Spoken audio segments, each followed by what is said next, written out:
হাসরের কঠিন মুহূর্তটা এমন কঠিন হবে, রবকে বলবে ইয়া রব, জাহান্নাম হলে জাহান্নাম দাও, আগে হাসর থেকে বাঁচাও, আগে হাসর থেকে বাঁচাও, আগে হাসর থেকে বাঁচাও। এইরকম কঠিন মুহূর্তে কেউ পার পাবেন না। যতই আপনি ঝগড়া করেন আর তর্ক করেন, যতই অন্যকে ভুল বুঝেন, যতই অন্যকে জাহান্নামী মনে করেন, আপনি নিজেও জানেন জান্নাত পাওয়ার যোগ্যতা আপনারও নাই, আমারও নাই, রবের দয়া ছাড়া, রবের দয়া ছাড়া, রবের দয়া ছাড়া, রবের দয়া ছাড়া। এবার কোরআনের সূরা ফাতিহার 3 নম্বর আয়াতটা একটু খেয়াল করলেই আপনার আমার মনটা উদার হয়ে যাবে, বড় হয়ে যাবে। আপনার আমার ভাবনা হচ্ছে বিচারের দিনে যদি আল্লাহ কঠিন বিচার শুরু করে, পাই পাই করে হিসাব নেওয়া শুরু করে, জান্নাত পাওয়া দূরের কথা, গানও পাওয়া সম্ভবপর নয়। রব বলে যে আমি তো আসমানকে বানিয়েছি আদেশ দিয়ে, জমিনকে বানিয়েছি কুন ফায়াকুন আদেশ দিয়ে, আরশ বানিয়েছি আদেশ দিয়ে, লৌহ বানিয়েছি আদেশ দিয়ে। সুবহানাল্লাহ, সুবহানাল্লাহ, সুবহানাল্লাহ। আমি জান্নাতকে বানিয়েছি আদেশ দিয়ে, জিবরাইলকে বানিয়েছি আদেশ দিয়ে, কিন্তু বান্দা তোদেরকে বানিয়েছি আদেশ দিয়ে নয়, আদেশ দিয়ে নয়, আদেশ দিয়ে নয়। আমি আল্লাহ মায়া করে বানিয়েছি, আদর করে বানিয়েছি, সেজন্য আমি তোদেরকে আশরাফুল মাখলুকাতের শান দান করেছি। ফেরেশতা তোদের চাইতেও দামি, তাদের কোনো গুনাহ নাই, তোদের গুনাহ আছে, কিন্তু ফেরেশতার চাইতেও ন্যাক আমি তোদেরকে গুনাহ দান করেছি, কারণ তোরা আমার মায়ার সৃষ্টি, তোরা মমতার সৃষ্টি। আরে মা যদি জন্ম দেওয়ার কারণে সন্তানের প্রতি এত ভালোবাসা থাকে, সন্তানকে যদি অপরাধের কারণে বাবা পিটাইতে থাকে, ওইখানে যার পিঠটা দেখা যায় সন্তানকে বাঁচানোর জন্য, এটা মায়ের পিঠ দেখা যায়, মায়ের পিঠ দেখা যায়। বাবা যদি বলে যে আমার ঘর থেকে বের হয়ে যা, রাতের 3টা পর্যন্ত না খেয়ে যে বসে থাকে, সেটার নামই হচ্ছে মা। মমতাই মায় মা। কেন? কারণ 9 মাস পেটের মধ্যে রেখেছে, তোকে পেটে রাখার কারণে ঘুমানোর মতো ঘুমাতে পারে নাই, খাওয়ার মতো খাইতে পারে নাই, বমির পর বমি লেগেছে, মন ভরে বাঁচতে পারে নাই, চলতে পারে নাই, বাথরুম করতে পারে নাই, গোসল করতে পারে নাই। ওই যে একটা জন্ম, কষ্টের জন্ম, ওই মায়ার কারণে তোকে ভালোবাসে। আর বান্দা মনে রাখিস, এরকম হাজার মায়ের চাইতো বেশি আমি আল্লাহ আমার বান্দাকে ভালোবাসি, আমার বান্দাকে ভালোবাসি, আমার বান্দাকে ভালোবাসি। মা বাবা যেমন দেখতে পারে না, সহ্য করতে পারে না কোন সন্তান আগুনে জ্বলুক,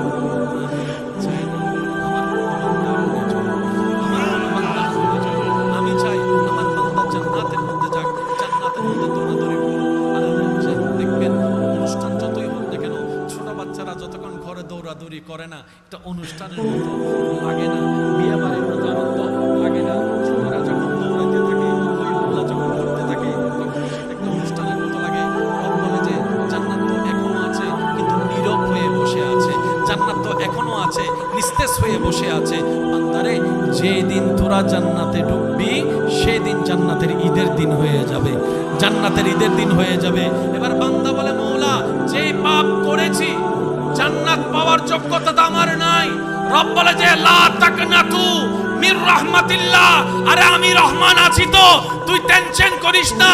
কোন রকম ঈমানটা নিয়ে কবরের পরীক্ষা পার হয়ে হাসরের ময়দানে তুই আয়, বাকিটা তোর রব হিসেবে আমি আল্লাহ আছি, তোর নবী হিসেবে রাহমাতুল লিল আলামিন আছে। সুবহান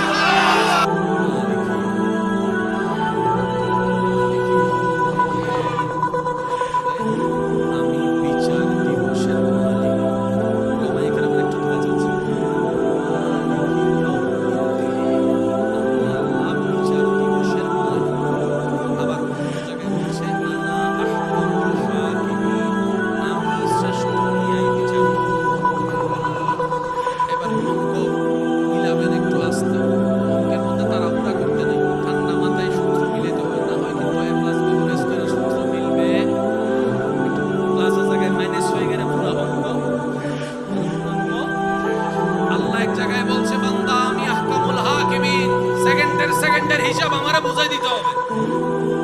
আবার আরেক জায়গায় বলতে আমি বিচার দিবসের মালিক, এক জায়গায় বলছে আমি বিচারক, আরেক জায়গায় বলছে মালিক। তো বিচারক আর মালিক কি এক কথা? আপনাদের থেকে শুনতে যে বিচারক আর মালিক শব্দ কি এক না? আল্লাহ তুমি বিচারক ও মালিক, বলেছে হ্যাঁ আমি বিচারক তোদের জন্য, আমি মালিকও হয়েছি তোদের জন্য। আল্লাহ কেন? তোদেরকে বাঁচাইতে। বিচারক কাকে বলে? একটু শোনো। বিচারক হচ্ছে সে যিনি বিচারের আসনে বসার পরে আপন পর দেখতে পারবে, হাঁকে হাঁ বলবে, নাকে না। ওনার বিচার করতে গিয়ে যদি ওনার নিজের রক্তের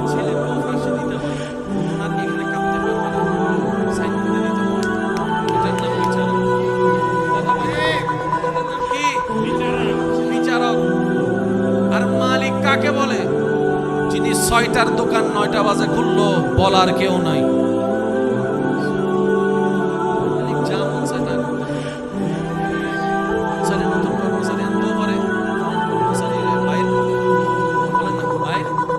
মালিকের উপর আঙ্গুল তোলার ক্ষমতা কারো, মালিককে জবাবদিহি করার আওতায় আনায় কারো। এবার আল্লাহ পাক বলে আমি বিচারক হয়ে বিচার করব, তোরা যাবে জাহান্নামে।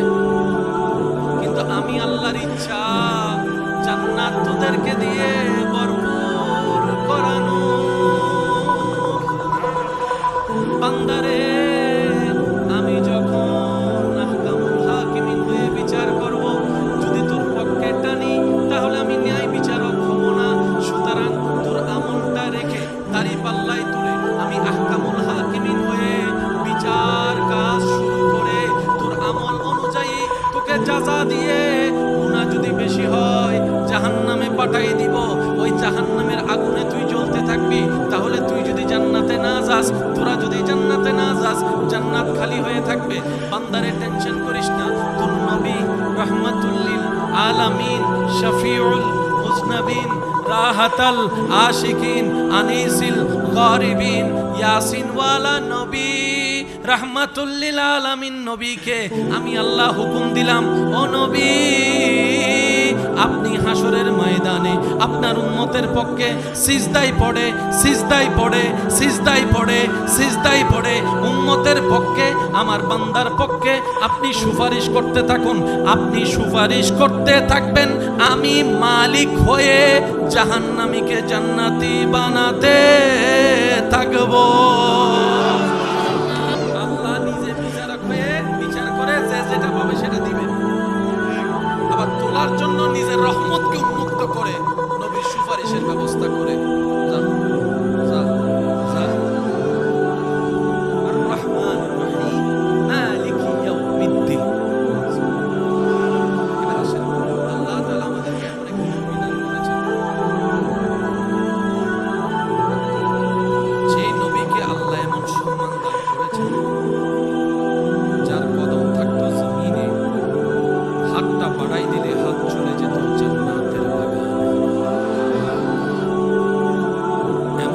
সুবহানাল্লাহ বলুন, যেভাবে শুনলে মনে হবে নবী রাহমাতুল লিল আলামিনের উম্মতরা বসে আছে।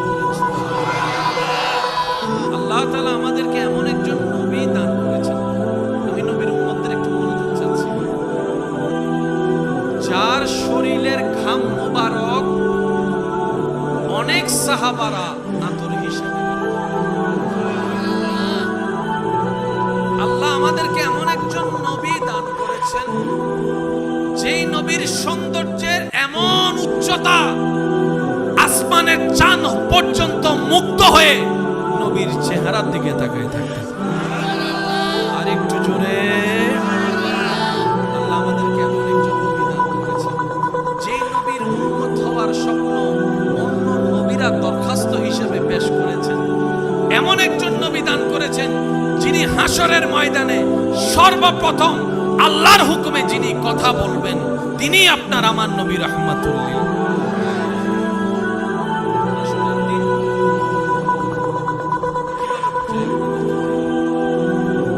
আপনার জন্য এমন ভাবে আর কেউ কাঁদে নাই যেভাবে আপনার নবী কেঁদেছে। আমরা আছি না বিভিন্ন সেলিব্রিটির ভক্ত, আছি না ফুটবলার, ক্রিকেটার, নায়ক নায়িকা, কত কিছু ভক্ত আছে না। যারা যার ভক্ত, আমি আপনার পছন্দকে অসম্মান করছি না, শুধু একটু প্রশ্ন রাখছি মিলানোর জন্য যাতে কথা বুঝতে পারেন।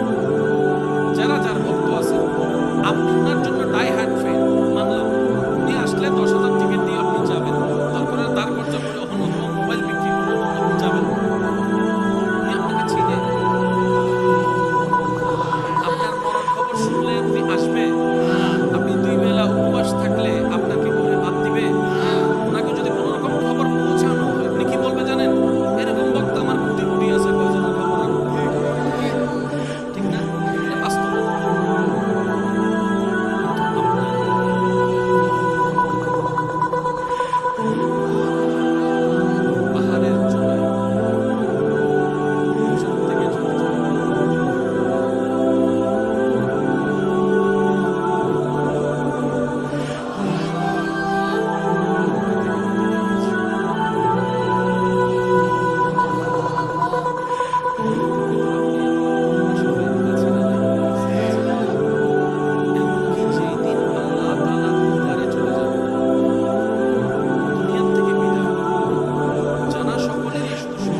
সালাম ছাড়া প্রবেশ করিও না, সালাম দিবা, যদি আমার নবী অনুমতি দেয় তাহলে ভিতরে প্রবেশ করবা। সুবহানাল্লাহ।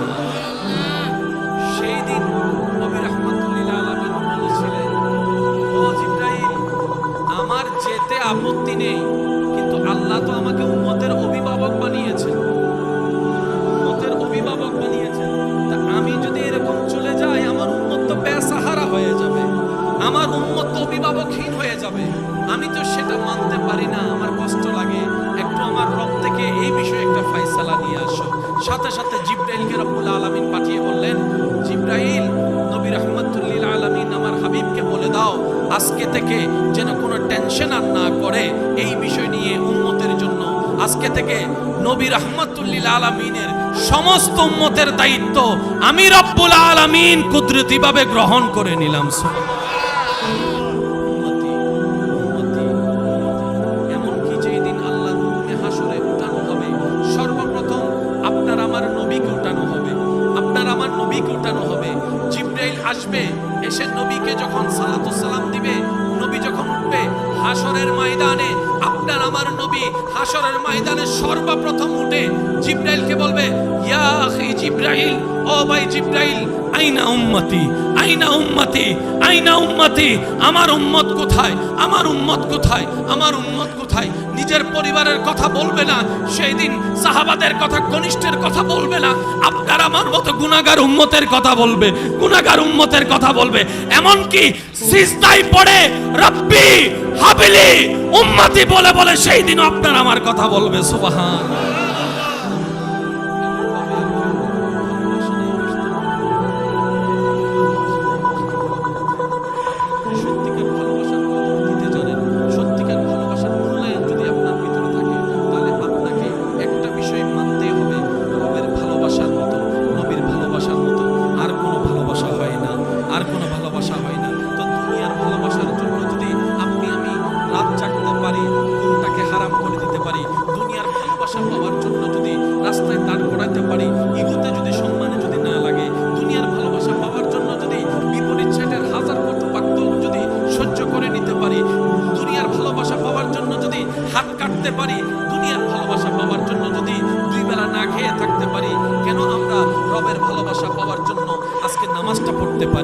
পাঁচ ওয়াক্ত নামাজ পড়তে পারি না, তাহাজ্জুদের নামাজটা কেন পড়তে পারি না? রবের ভালোবাসা পাওয়ার জন্য কেন আমরা সৎ পথে চলতে পারি না? একটু ঠান্ডা মাথায় ভাবলে আপনি দেখবেন আপনার করার ইচ্ছাও আছে, আপনার মন করতেও চায়, কিন্তু মিস্টার শয়তান সেখানে করতে দেয় না, মিস্টার শয়তান সেখানে করতে দেয় না।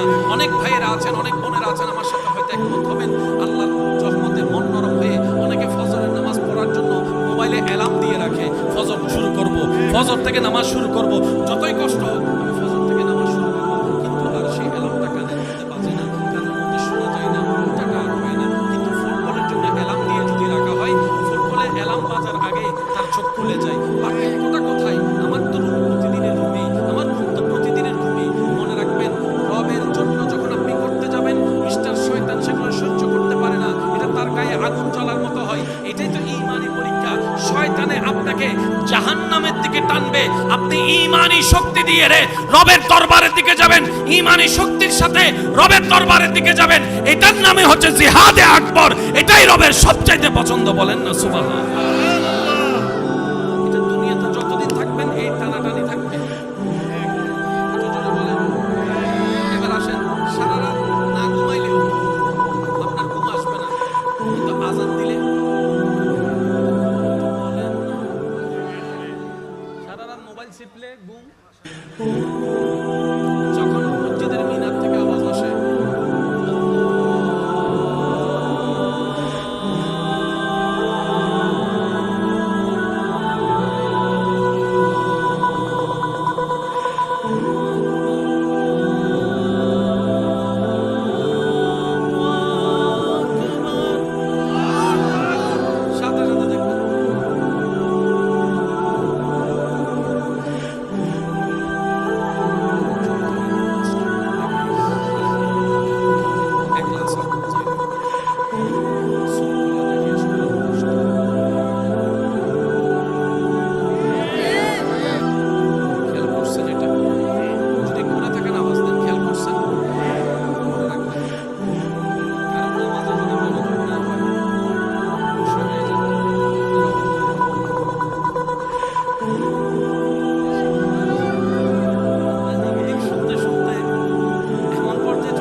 হতে পারবে না, ফারুকের মতো নামাজিতে তুমি হতে পারবে না, উসমানের মতো সিজদাদাতে তুমি হতে পারবে না, আলীর মতো কেরাতওয়ালাতে তুমি হতে পারবে না, ইমাম হুসাইনের মতো গর্দান কাটা দেওয়া নামাজ তো তোমার নাই, সেটা আমি রব জানি। কিন্তু তোমার চেষ্টাটা আমার পছন্দ হয়েছে, তোমার ধৈর্যটা আমার পছন্দ হয়েছে। এই ধৈর্যটা, এই চেষ্টাটাই হয়তো একদিন রবের দয়াকে এমন ভাবে আমন্ত্রণ জানাবে, আপনার নামাজটা আল্লাহর রহমতে একদিন মেরাজওয়ালা নামাজও হয়ে যেতে পারে। এবার সত্যি করে একটা কথা বলেন, হাসরের ময়দানে যখন আল্লাহ মিসকালা যাররা বলে আপনার আমার 24টা ঘন্টার প্রতিটা মিনিটের প্রতিটা সেকেন্ডের হিসাব দিতে যখন বলবে, আপনার আমার পক্ষে সেটা কখনো সম্ভবপর নয়। কিভাবে দিব? আরে গত 5 দিন আগের কাহিনী তো মনে নাই, এইভাবে কিভাবে দিব? 24 ঘন্টার হিসাব কিভাবে দিব? রব বলে যে এত কথা বুঝি না, যদি তুমি আমাকে হিসাব দিয়ে সন্তুষ্টি করতে পারো তারপরে তোমাকে তাজরিমিন তাহতিহাল আনহারওয়ালা জান্নাত তোমাকে আমি দান করব, খালিদিন আবাদা, যেখানে তুমি আবাদুল আবাদ থাকবা। বান্দা বলে আল্লাহ আমি তো তোমাকে সন্তুষ্টি করার মতো কোনো আমল করতে পারি নাই, কারণ আমি একটা ভালো কাজ করলে 10টা গুনার কাজ করেছি, 10টা গুনার কাজ করেছি। কথা বলেন না রে ভাই, ঠিক কিনা? আল্লাহ আমি একবার কাউকে উপকার করলে আজীবন তাকে খোটা দিয়েছি। আল্লাহ আমি একবার কারো সহযোগিতা করলে 1000 বার তাকে এটা দেখাই দিয়েছি। ও আল্লাহ আমি করতে জানি না করার মতো। রব বলে যে এত কথা বুঝি না, সব বুঝাই দাও, জান্নাত দাও। যদি রব এইটা বলে, কে যাবে জান্নাতে?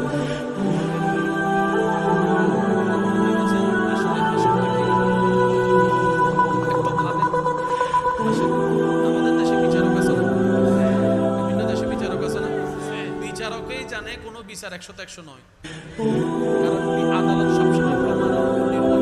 যদি আসামি পক্ষ প্রমাণ বানাইয়া টানাইয়া মিথ্যা প্রমাণে যদি সত্য বানাই দিতে পারে, জজ বুঝার পরও কিছু করার থাকে না, দিতে হয়। এটাই আদালতের নিয়ম। রব বলে যে পৃথিবীতে তোমরা ন্যায় বিচার কখনোই পাবে না, 19-20 থাকবে ন্যায় বিচার। আমি আহকামুল হাকিমিন রব্বুল আলামিন তোমাদের জন্য রেখেছি হাসরের ময়দানে। হাসরের ময়দানে এক বালু পাইলো তোমারটা তুমি পেয়ে যাবা, এক বালু তুমি পেলো সেটাও আমি রব তোমাকে নিয়ে দেব। এইরকম কঠিন বিচারে আর বাবার সাহস কার আছে? আর বাবার সাধ্য কার আছে? একটু বলেন না রে ভাই, বলেন না, বলেন না। আমি তো আমারটা বলছি, আমার তো নাই। আপনার হিসাবটা আপনি আমাকে উত্তরটা দিয়ে সহযোগিতা করেন। এবার ডাইনে বলে যায় আমার পক্ষে সম্ভব না রবের কাঠগড়ায় বিচারের পার পাওয়া, আমার পক্ষে সম্ভব না এই উত্তপ্ত গরমের মধ্যে দাঁড়ায় থাকা সম্ভবপর না, সূর্যের আলোর মধ্যে ঘামের এইরকম লুণ্ঠন সম্ভব না, এরকম কঠিন অস্থিরতার মধ্যে মানুষ সবাই বলবে এই হাসরের কঠিন মুহূর্তটা এমন কঠিন হবে, রবকে বলবে ইয়া রব জাহান্নাম হলে জাহান্নাম দাও, আগে হাসর থেকে বাঁচাও, আগে হাসর থেকে বাঁচাও, আগে হাসর থেকে বাঁচাও। এইরকম কঠিন মুহূর্তে কেউ পার পাবেন না। যতই আপনি ঝগড়া করেন আর তর্ক করেন, যতই অন্যকে ভুল বুঝেন, যতই অন্যকে জাহান্নামী মনে করেন, আপনি নিজেও জানেন জান্নাত পাওয়ার যোগ্যতা আপনারও নাই, আমারও নাই, রবের দয়া ছাড়া, রবের দয়া ছাড়া, রবের দয়া ছাড়া, রবের দয়া ছাড়া। এবার কোরআনের সূরা ফাতিহার 3 নম্বর আয়াতটা একটু খেয়াল করলেই আপনার আমার মনটা উদার হয়ে যাবে, বড় হয়ে যাবে। আপনার আমার ভাবনা হচ্ছে বিচারের দিনে যদি আল্লাহ কঠিন বিচার শুরু করে, পাই পাই করে হিসাব নেওয়া শুরু করে, জান্নাত পাওয়া দূরের কথা, জ্ঞানও পাওয়া সম্ভবপর নয়। রব বলে যে আমি তো আসমানকে বানিয়েছি আদেশ দিয়ে, জমিনকে বানিয়েছি কুন ফায়াকুন আদেশ দিয়ে, আরশ বানিয়েছি আদেশ দিয়ে, লৌহ বানিয়েছি আদেশ দিয়ে। সুবহানাল্লাহ, সুবহানাল্লাহ, সুবহানাল্লাহ। আমি জান্নাতকে বানিয়েছি আদেশ দিয়ে, জিবরাইলকে বানিয়েছি আদেশ দিয়ে, কিন্তু বান্দা তোদেরকে বানিয়েছি আদেশ দিয়ে নয়, আদেশ দিয়ে নয়, আদেশ দিয়ে নয়। আমি আল্লাহ মায়া করে বানিয়েছি, আদর করে বানিয়েছি। সেজন্য আমি তোদেরকে আশরাফুল মাখলুকাতের শান দান করেছি। ফেরেশতা তোদের চাইতেও দামি, তাদের কোনো গুনাহ নাই, তোদের গুনাহ আছে, কিন্তু ফেরেশতার চাইতেও ন্যাক আমি তোদেরকে গুনাহ দান করেছি, কারণ তোরা আমার মায়ার সৃষ্টি, তোরা মমতার সৃষ্টি। আরে মা যদি জন্ম দেওয়ার কারণে সন্তানের প্রতি এত ভালোবাসা থাকে, সন্তানকে যদি অপরাধের কারণে বাবা পিটাইতে থাকে, ওইখানে যার পিঠটা দেখা যায় সন্তানকে বাঁচানোর জন্য, এটা মায়ের পিঠ দেখা যায়, মায়ের পিঠ দেখা যায়। বাবা যদি বলে যে আমার ঘর থেকে বের হয়ে যা, রাতের 3টা পর্যন্ত না খেয়ে যে বসে থাকে, সেটার নামই হচ্ছে মা। মমতাই মা। কেন? কারণ 9 মাস পেটের মধ্যে রেখেছে। তোকে পেটে রাখার কারণে ঘুমানোর মতো ঘুমাতে পারে নাই, খাওয়ার মতো খাইতে পারে নাই, বমির পর বমি লেগেছে, মন ভরে বাঁচতে পারে নাই, চলতে পারে নাই, বাথরুম করতে পারে নাই, গোসল করতে পারে নাই। ওই যে একটা জন্ম, কষ্টের জন্ম, ওই মায়ার কারণে তোকে ভালোবাসে। আর বান্দা মনে রাখিস, এরকম 1000 মায়ের চাইতো বেশি আমি আল্লাহ আমার বান্দাকে ভালোবাসি, আমার বান্দাকে ভালোবাসি, আমার বান্দাকে ভালোবাসি। মা বাবা যেমন দেখতে পারে না, সহ্য করতে পারে না কোন সন্তান আগুনে জ্বলুক, আমার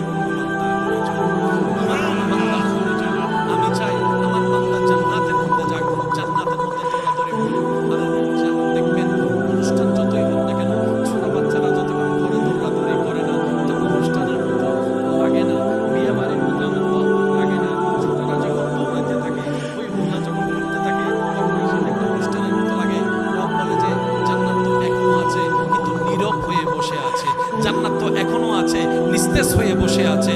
বান্দারে, যেদিন তোরা জান্নাতে ঢুকবি সেদিন জান্নাতের ঈদের দিন হয়ে যাবে, জান্নাতের ঈদের দিন হয়ে যাবে।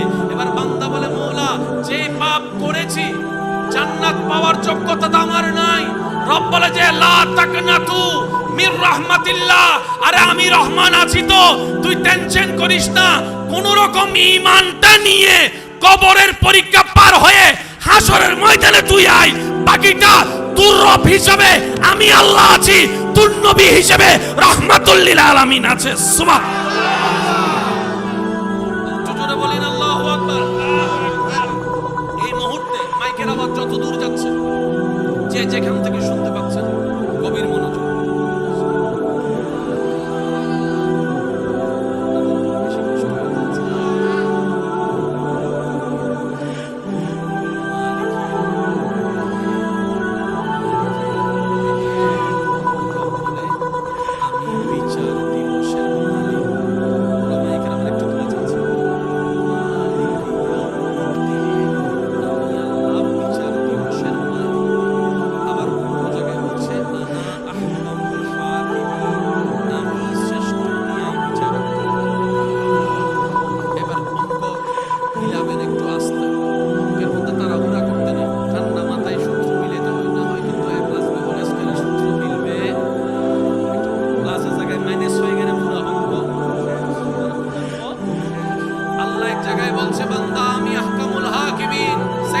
সেকেন্ডের হিসাব আমারে বুঝাই দিতে হবে। আবার আরেক জায়গায় বলতে আমি বিচার দিবসের মালিক, এক জায়গায় বলছে আমি বিচারক, আরেক জায়গায় বলছে মালিক। তো বিচারক আর মালিক কি এক কথা? আপনাদের থেকে শুনতে চাই, বিচারক আর মালিক শব্দ কি এক না? আল্লাহ তুমি বিচারকও মালিকও, বলেছে হ্যাঁ আমি বিচারকও তোদের জন্য, আমি মালিকও হয়েছি তোদের জন্য। আল্লাহ কেন? তোদেরকে বাঁচাইতে। বিচারক কাকে বলে? একটু শুনুন।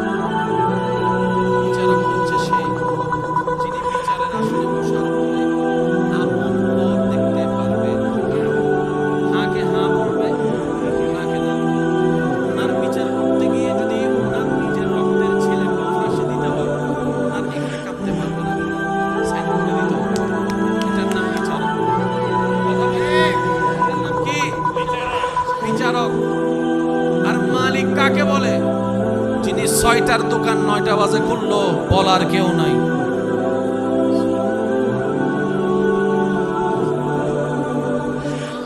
কর্মচারীকে ৬টার ডিউটি যদি ৯টায় আসে,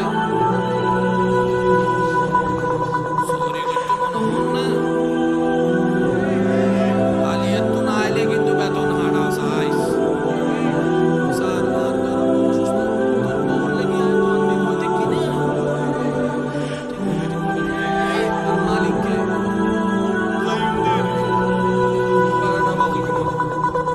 কেউ জিজ্ঞেস করার আছে? মালিক যা মন চায় তা করতে পারে। মন চাইলে নতুন কর্মচারী আনতেও পারে, পুরান কর্মচারীর বাইর বলেন না বাইর। মালিকের উপর আঙুল তোলার ক্ষমতা কারো, মালিককে জবাবদিহি করার আওতায় আনায় কারো। এবার আল্লাহ পাক বলে আমি বিচারক হয়ে বিচার করব, তোরা যাবে জাহান্নামে। কিন্তু আমি আল্লাহর ইচ্ছা জান্নাত তোদেরকে দিয়ে ভরপুর করানো। বান্দারে, আমি যখন আহকামুল হাকিমিন হয়ে বিচার করব, যদি তোর পক্ষে টানি তাহলে আমি ন্যায় বিচারক হব না। সুতরাং তোর আমলটা রেখে তারই পাল্লায় তুলে আমি আহকামুল হাকিমিন হয়ে বিচার কাজ শুরু করে তোর আমল অনুযায়ী তোকে যাজা দিয়ে, গুনাহ যদি বেশি হয় জাহান্নামে পাঠাই দিব। ওই জাহান্নামের আগুনে তুই জ্বলতে থাকবি। তাহলে তুই যদি জান্নাতে না যাস, তোরা যদি জান্নাতে না যাস, জান্নাত খালি হয়ে থাকবে। বান্দারে টেনশন করিস না, তোর নবী রাহমাতুল লিল আলামিন, শফিউল মুজনাবিন, রাহাতাল আশিকিন, আনিসিল গারিবিন, ইয়াসিনওয়ালা নবী, রাহমাতুল লিল আলামিন নবীকে আমি আল্লাহ হুকুম দিলাম, ও নবী আপনি হাসরের ময়দানে আপনার উম্মতের পক্ষে সিজদায় পড়ে সিজদায় পড়ে সিজদায় পড়ে সিজদায় পড়ে উম্মতের পক্ষে, আমার বান্দার পক্ষে আপনি সুপারিশ করতে থাকুন। আপনি সুপারিশ করতে থাকবেন, আমি মালিক হয়ে জাহান্নামীকে জান্নাতি বানাতে থাকব।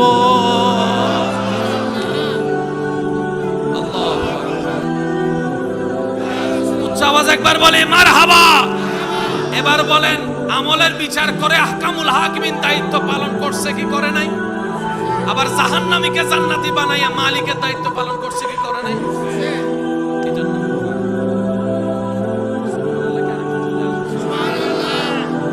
আমি আপনাদেরকে আর বেশিক্ষণ বিরক্ত করবো না, চেহারায় দেখা যাচ্ছে অনেকের মনে খিদা লাগছে। খিদা লাগছে? সবাই বলে একটা নাতে রসুল পড়িতে সবাই। কত ভালো লাগে আমার নূর নবীর, আরো ভালো লাগে নবীর দরুদ সালাম, নবীর দরুদ সালাম, নবীর দরুদ সালাম। সবাই কত ভালো লাগে আমার নাম, আরো ভালো লাম, নবীর দরুদ সালাম, নবীর। আল্লাহুম্মা সাল্লি আলা সাইয়্যিদিনা মুহাম্মাদিন, আল্লাহুম্মা সাল্লি আলা সাইয়্যিদিনা মুহাম্মাদিন। সবাই একবার বলেন মারহাবা।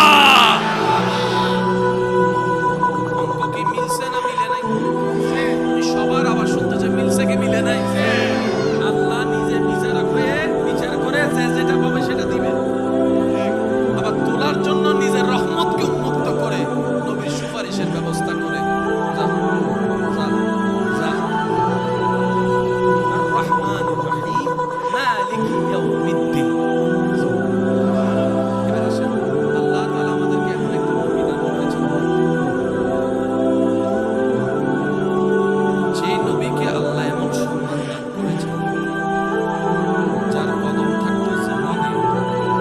হাতটা বাড়াই দিলে হাত চলে যেত জান্নাতের বাগানে।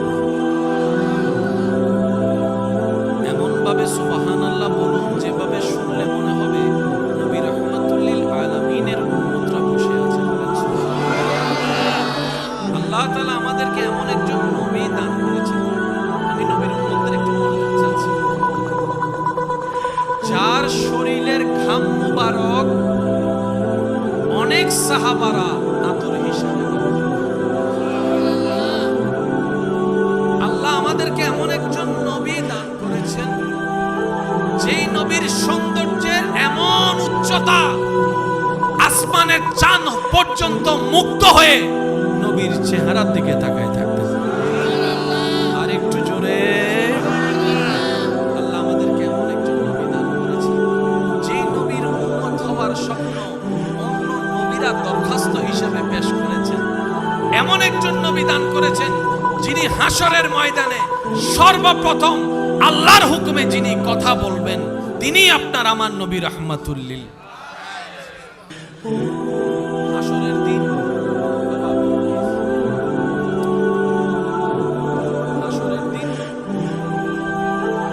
কিভাবে বুঝাই আপনার জন্য এমন ভাবে আর কেউ কাঁদে নাই যেভাবে আপনার নবী কেঁদেছে। আমরা আছি না বিভিন্ন সেলিব্রিটির ভক্ত আছি না, ফুটবলার, ক্রিকেটার, নায়ক নায়িকা, কত কিছু ভক্ত আছে না। যারা যার ভক্ত, আমি আপনার পছন্দকে অসম্মান করছি না, শুধু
পারি না, আমার কষ্ট লাগে, একটু আমার রব থেকে এই বিষয়ে একটা ফায়সালা নিয়ে আসো। সাথে সাথে জিবরাইলকে রব্বুল আলামিন পাঠিয়ে বললেন, জিবরাইল, নবী রাহমাতুল লিল আলামিন আমার হাবিবকে বলে দাও আজকে থেকে যেন কোনো টেনশন আর না করে এই বিষয় নিয়ে উম্মতের জন্য। আজকে থেকে নবী রাহমাতুল লিল আলামিনের সমস্ত উম্মতের দায়িত্ব আমি রব্বুল আলামিন কুদরতিভাবে গ্রহণ করে নিলাম। এমনকি যেই দিন আল্লাহর হুকুমে হাসরে উঠানো হবে, সর্বপ্রথম আপনার আমার নবীকে উঠানো হবে, আপনার আমার নবীকে উঠানো হবে। জিবরাইল আসবে, এসে নবীকে যখন সালাতুস সালাম দিবে, নবী যখন উঠবে হাসরের ময়দানে, আপনার আমার নবী হাসরের ময়দানে সর্বপ্রথম উঠে জিবরাইলকে বলবে, ইয়া আখি জিবরাইল, ও ভাই জিবরাইল, আইনা উম্মতি, আইনা উম্মতি, আইনা উম্মতি, আমার উম্মত কোথায়, আমার উম্মত কোথায়, আমার উম্মত কোথায়। নিজের পরিবারের কথা বলবে না সেই দিন, সাহাবাদের কথা, কনিষ্ঠের কথা বলবে না, আপনার আমার মতো গুনাহগার উম্মতের কথা বলবে, গুনাহগার উম্মতের কথা বলবে। এমনকি সিজদায় পড়ে রব্বি হাবিলি উম্মতি বলে বলে সেই দিন আপনার আমার কথা বলবে। সুবহানাল্লাহ।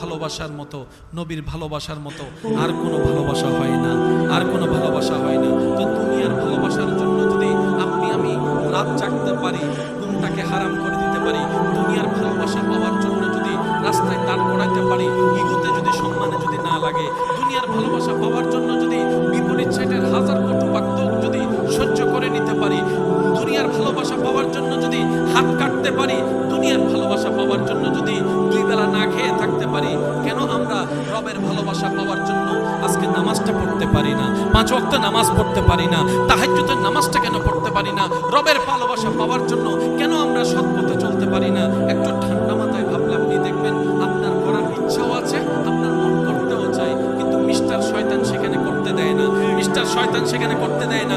অনেক ভাইয়েরা আছেন, অনেক বোনেরা আছেন, আমার সাথে হয়তো একমত হবেন, আল্লাহর রহমতে মন নরম হয়ে অনেকে ফজরের নামাজ পড়ার জন্য মোবাইলে অ্যালার্ম দিয়ে রাখে, ফজর শুরু করব, ফজর থেকে নামাজ শুরু করব, যতই কষ্ট হোক আমি ফজর থেকে নামাজ শুরু করব, কিন্তু আর সেই অ্যালার্মটা কানের মধ্যে বাজে না, কানের মধ্যে শোনা যায় না, ওটাটা আর হয় না। কিন্তু ফুটবলের জন্য অ্যালার্ম দিয়ে যদি রাখা হয়, ফুটবলে অ্যালার্ম বাজার আগে তার চোখ খুলে যায়। পার্থক্যটা কোথায়? আমার তো প্রতিদিনের ভূমি, আমার তো প্রতিদিনের ভূমি।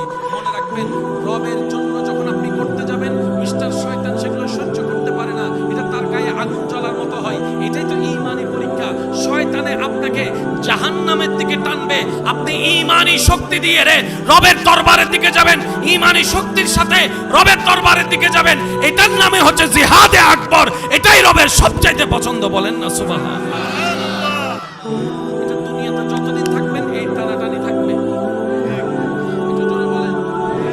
এবার আসেন, সারা রাত না ঘুমাইলেও আপনার ঘুম আসবে না, কিন্তু আযান দিলে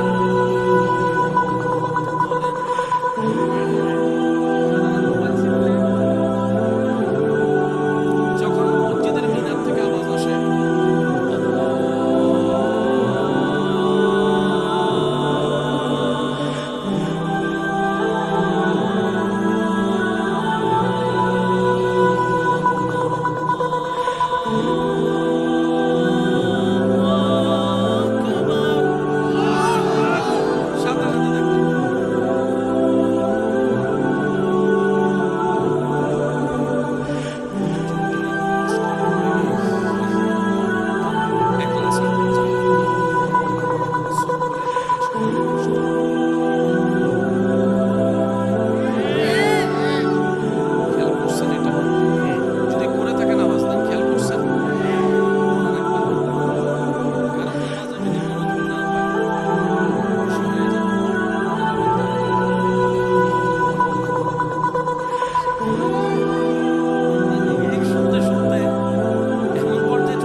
আপনারা সবাই একমত, হোমওয়ার্ক যে টিচারে দিয়েছে ছাত্রকে 2টা অঙ্ক ঘর থেকে করে আনিও, ছাত্র পারে নাই, তারপর আঁকাবুকি করে চেষ্টা করেছে, সে টিচার কখনো ছাত্রকে মারবে না। যাই হোক, ছাত্র তো আমার চেষ্টা করেছে, ছাত্র আমার চেষ্টা করেছে। রব বলে যে আবু বকরের মতো নামাজিতে তুমি হতে পারবে না, ফারুকের মতো নামাজিতে তুমি হতে পারবে না, উসমানের মতো সিদ্ধাদাতাতে তুমি হতে পারবে না, আলীর মতো কেরাতওয়ালাতে তুমি হতে পারবে না, ইমাম হুসাইনের মতো গর্দান কাটরা দেওয়া নামাজ তো তোমার নাই। সেটা আমি রব জানি, কিন্তু তোমার চেষ্টাটা আমার পছন্দ হয়েছে, তোমার ধৈর্যটা আমার পছন্দ হয়েছে। এই ধৈর্যটা, এই চেষ্টাটাই হয়তো একদিন রবের দয়াকে এমন ভাবে আমন্ত্রণ জানাবে, আপনার নামাজটা আল্লাহর রহমতে একদিন মেরাজওয়ালা নামাজও হয়ে যেতে পারে। সুবহানাল্লাহ। এবার সত্যি করে একটা কথা বলেন, হাসরের ময়দানে যখন আল্লাহ মিসকালা যাররা বলে, আপনার আমার 24টা ঘন্টার প্রতিটা মিনিটের প্রতিটা সেকেন্ডের হিসাব দিতে যখন বলবে, আপনার আমার পক্ষে সেটা কখনো সম্ভবপর নয়। কিভাবে দিব? আরে গত 5 দিন আগের কাহিনী তো মনে নাই, এইভাবে কিভাবে দিব? 24 ঘন্টার হিসাব কিভাবে দিব? রব বলে যে এত কথা বুঝি না, যদি তুমি আমাকে হিসাব দিয়ে সন্তুষ্টি করতে পারো, তারপরে তোমাকে তাজরিমিন তাহতিহাল আনহার ওয়ালা জান্নাত তোমাকে আমি দান করব, খালিদিন আবাদা, যেখানে তুমি আবাদুল আবাদ থাকবা। বান্দা বলে, আল্লাহ আমি তো তোমাকে সন্তুষ্টি করার মতো কোনো আমল করতে পারি নাই, কারণ আমি একটা ভালো কাজ করলে 10টা গুনার কাজ করেছি, 10টা গুনার কাজ করেছি। কথা বলেন না রে ভাই, ঠিক না? আল্লাহ আমি একবার কাউকে উপকার করলে আজীবন তাকে খোঁটা দিয়েছি। আল্লাহ আমি একবার কারো সহযোগিতা করলে 1000 বার তাকে এটা দেখাই দিয়েছি। ও আল্লাহ আমি করতে জানি না করার মতো। রব বলে যে এত কথা বুঝি না, সব বুঝাই দাও, জান্নাত নাও। যদি রব এইটা বলে, কে যাবে জান্নাতে?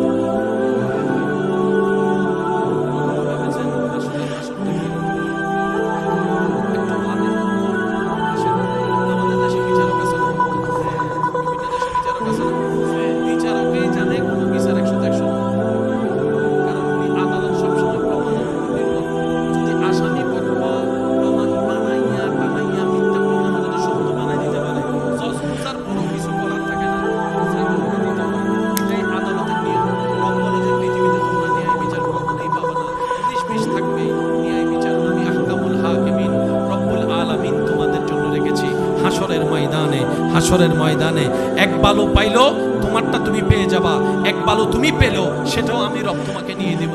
এইরকম কঠিন বিচারে পার পাওয়ার সাহস কার আছে? পার পাওয়ার সাধ্য কার আছে? একটু বলেন না রে ভাই, বলেন না, বলেন না।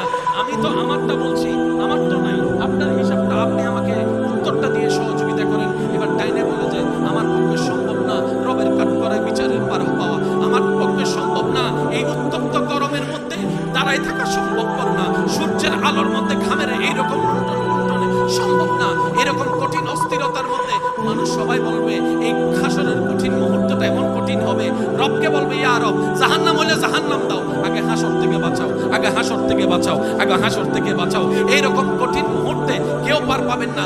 যতই আপনি ঝগড়া করেন আর তর্ক করেন, যতই অন্যকে ভুল বুঝেন, যতই অন্যকে জাহান্নামী মনে করেন, আপনি নিজেও জানেন জান্নাত পাওয়ার যোগ্যতা আপনারও নাই, আমারও নাই, রবের দয়া ছাড়া, রবের দয়া ছাড়া, রবের দয়া ছাড়া, রবের দয়া ছাড়া। এবার কোরআনের সূরা ফাতিহার 3 নম্বর আয়াতটা একটু খেয়াল করলেই আপনার আমার মনটা উদার হয়ে যাবে, বড় হয়ে যাবে।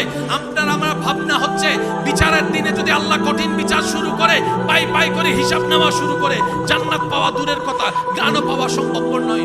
রব বলে যে আমি তো আসমানকে বানিয়েছি আদেশ দিয়ে, জমিনকে বানিয়েছি কুন ফায়াকুন আদেশ দিয়ে, আরশ বানিয়েছি আদেশ দিয়ে, লৌহ বানিয়েছি আদেশ দিয়ে। সুবহানাল্লাহ, সুবহানাল্লাহ, সুবহানাল্লাহ।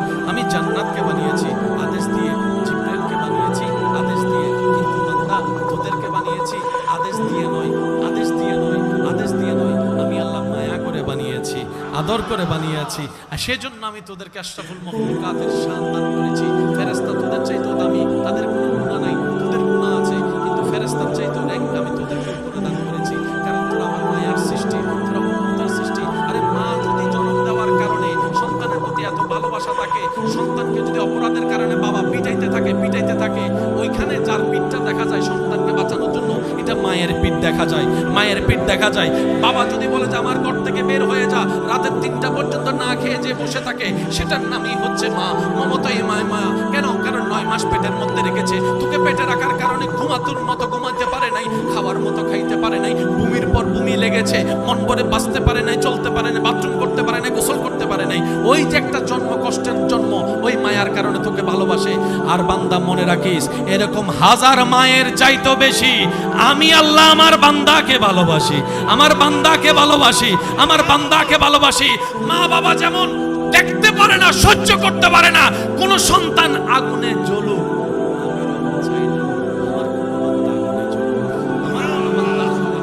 আমি চাই আমার বান্দা জান্নাতের মধ্যে যাক, জান্নাতের মধ্যে দৌড়াদৌড়ি করুক। আর লোক যেন দেখবেন অনুষ্ঠান যতই হোক না কেন, ছোট বাচ্চারা যতক্ষণ করে দৌড়াদৌড়ি করে না, তো অনুষ্ঠানের মতো লাগে না, বিয়ে বাড়ির মতো আনন্দ লাগে না।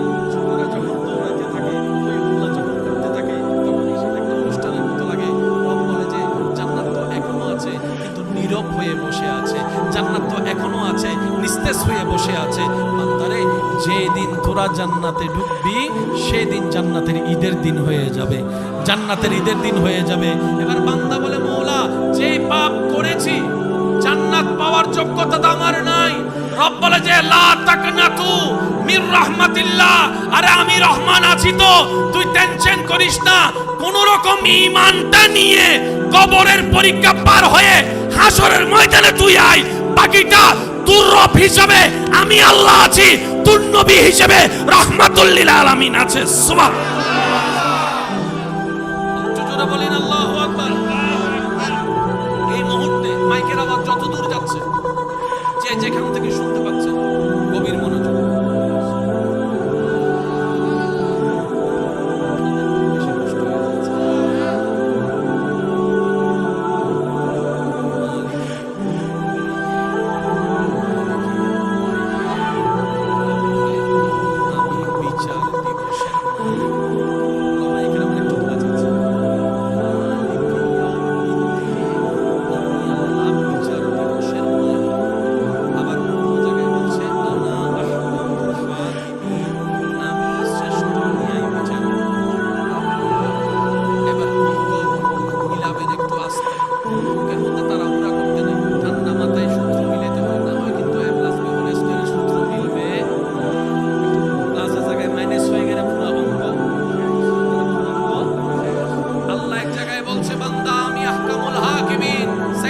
সেকেন্ডের হিসাব আমারে বুঝাই দিতে হবে। আবার আরেক জায়গায় বলতে আমি বিচার দিবসের মালিক, এক জায়গায় বলছে আমি বিচারক, আরেক জায়গায় বলছে মালিক। তো বিচারক আর মালিক কি এক কথা? আপনাদের থেকে শুনতে চাই, বিচারক আর মালিক শব্দ কি এক না? আল্লাহ তুমি বিচারক ও মালিক, বলে যে হ্যাঁ আমি বিচারক তোদের জন্য, আমি মালিকও হয়েছি তোদের জন্য। আল্লাহ কেন? তোদেরকে বাঁচাইতে।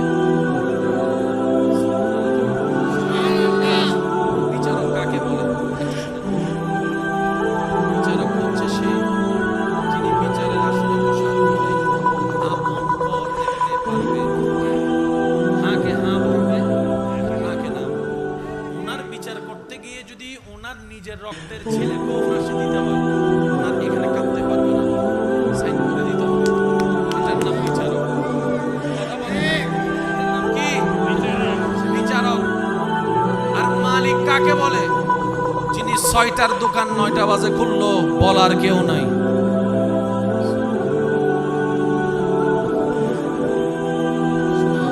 কর্মচারীকে ৬টার ডিউটি যদি ৯টায় আসে,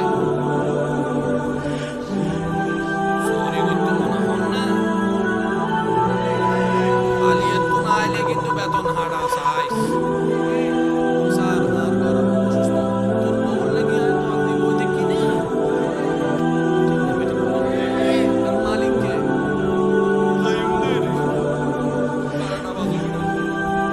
কেউ জিজ্ঞেস করার আছে?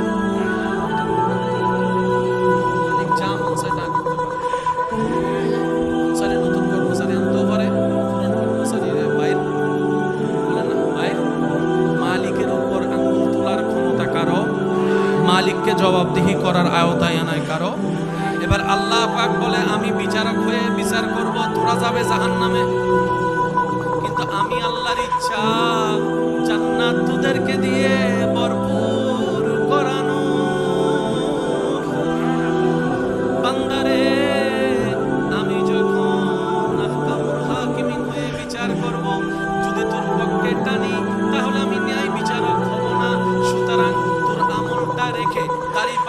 করে আমি আহকামুল হাকিমিন হয়ে বিচার কাজ শুরু করে তোর আমল অনুযায়ী তোকে যাজা দিয়ে গুনাহ যদি বেশি হয় জাহান্নামে পাঠাই দিব। ওই জাহান্নামের আগুনে তুই জ্বলতে থাকবি। তাহলে তুই যদি জান্নাতে না যাস, তোরা যদি জান্নাতে না যাস, জান্নাত খালি হয়ে থাকবে। বান্দারে টেনশন করিস না। তোর নবী রাহমাতুল লিল আলামিন, শফিউল মুজনাবিন, রাহাতাল আশিকিন, আনিসিল গারিবিন, ইয়াসিন ওয়ালা নবী রাহমাতুল লিল আলামিন নবীকে আমি আল্লাহ হুকুম দিলাম, ও নবী আপনি হাসরের ময়দানে আপনার উম্মতের পক্ষে সিজদায় পড়ে সিজদায় পড়ে সিজদায় পড়ে সিজদায় পড়ে উম্মতের পক্ষে, আমার বান্দার পক্ষে আপনি সুপারিশ করতে থাকুন। আপনি সুপারিশ করতে থাকবেন, আমি মালিক হয়ে জাহান্নামীকে জান্নাতি বানাতে থাকবো।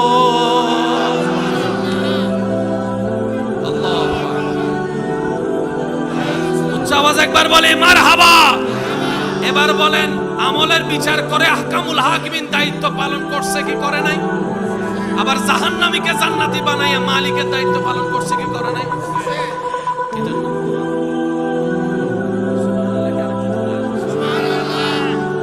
আমি আপনাদেরকে আর বেশি বিরক্ত করবো না। চেহারায় দেখা যাচ্ছে অনেকের মনে খিদা লাগছে। খিদা লাগছে?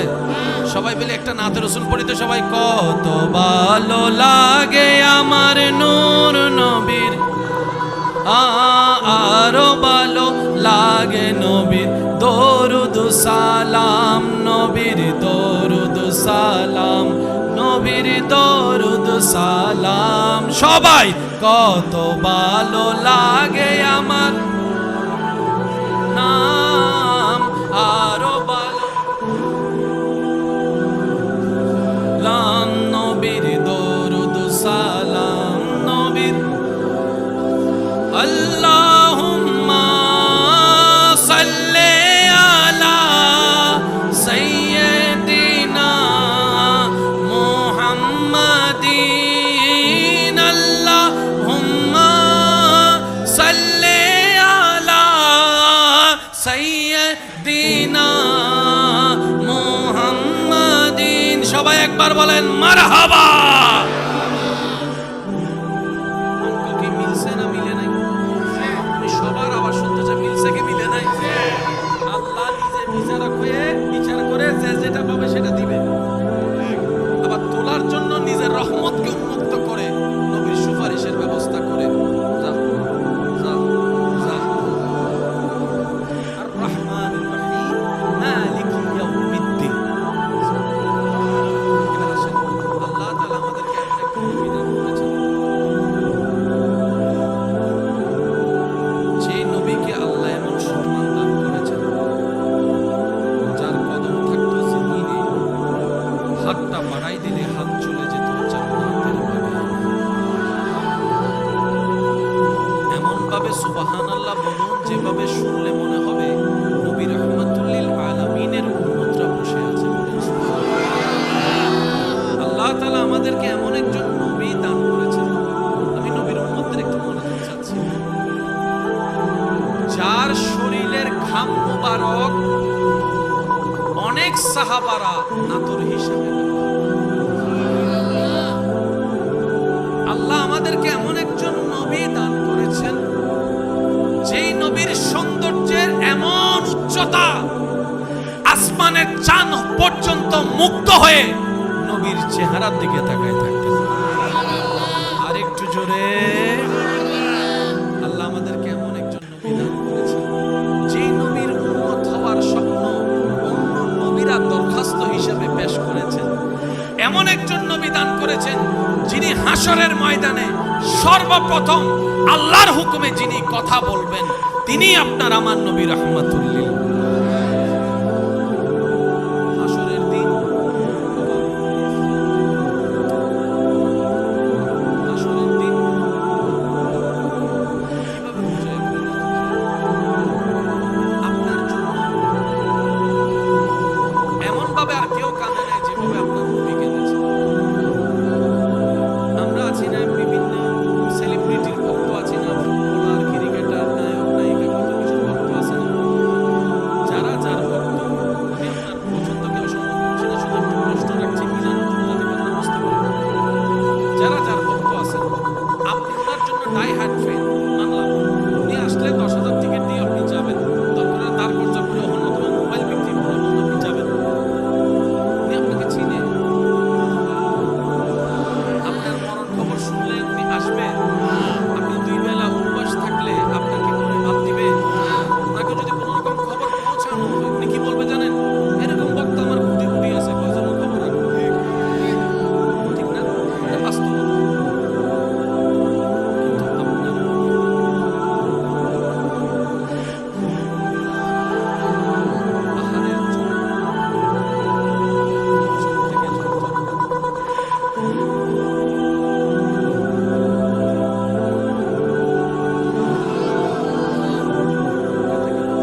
সালাম ছাড়া প্রবেশ করিও না, সালাম দিবা। যদি আমার নবী অনুমতি দেয় তাহলে ভিতরে প্রবেশ করবা। সুবহানাল্লাহ। সেই দিন নবী রাহমাতুল লিল আলামিন বলেছিলেন, ও জিবরাইল, আমার যেতে আপত্তি নেই, কিন্তু আল্লাহ তো আমাকে উম্মতের অভিভাবক বানিয়েছেন, উম্মতের অভিভাবক বানিয়েছেন। তা আমি যদি এরকম চলে যাই, আমার উম্মত তো বেসাহারা হয়ে যাবে, আমার উম্মত তো অভিভাবকহীন হয়ে যাবে। আমি তো সেটা মানতে পারি না, আমার কষ্ট লাগে। একটু আমার রব থেকে এই বিষয়ে একটা ফয়সালা নিয়ে আসো।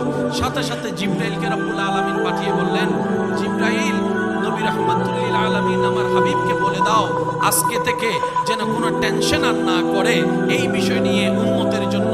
আজকে থেকে নবী রাহমাতুল লিল আলামিনের সমস্ত উম্মতের দায়িত্ব আমি রব্বুল আলামিন কুদরতিভাবে গ্রহণ করে নিলাম। এমনকি যেদিন আল্লাহর হুকুমে হাসরে উঠানো হবে, সর্বপ্রথম আপনার আমার নবীকে উঠানো হবে, আপনার আমার নবীকে উঠানো হবে। জিবরাইল আসবে, এসে নবীকে যখন সালাতুস সালাম দিবে, নবী যখন উঠবে হাসরের ময়দানে, আপনার আমার নবী হাসরের ময়দানে সর্বপ্রথম উঠে জিবরাইলকে বলবে, ইয়া আখি জিবরাইল, ও ভাই জিবরাইল, আইনা উম্মতি, আইনা উম্মতি, আইনা উম্মতি, আমার উম্মত কোথায়, আমার উম্মত কোথায়, আমার উম্মত কোথায়। নিজের পরিবারের কথা বলবে না, সেই দিন সাহাবাদের কথা, কনিষ্ঠের কথা বলবে না, আপনার আমার মতো গুনাহগার উম্মতের কথা বলবে, গুনাহগার উম্মতের কথা বলবে। এমনকি সিজদায় পড়ে রব্বি হাবিলি উম্মতি বলে বলে সেই দিন আপনার আমার কথা বলবে। সুবহানাল্লাহ।